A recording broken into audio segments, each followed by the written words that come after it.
72-ci sualda verilib ki, düzbucaqlı üçbucaqda bucaq C 90 dərəcə, CH perpendikulyardır AB-yə, AH 4-dür, bura 4, BH 9, BH 9-dur.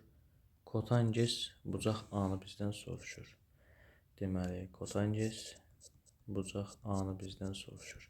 İlk öncə kotangesin qaydası necə idi? Bitişik katetin qarşıdakı kateti. Biz burada bu hündürlüyü yazaq. Metrik münasibətlərə əsasən h-ın kvadratı nəyə bərabərdir? 4 vurulsun 9. Buradan h kvadrat 36, h bərabər nəyə? 6-ya. Bura oldu 6. İndi 90 dərəcə bizdən baxın. Bu bucağın soruşur kotangesin. Bura bir alfa desəm. Kotanges alfa nəyə bərabər olacaq? Bitişik katetin 4-ün qarşıdakı katetə nisbəti.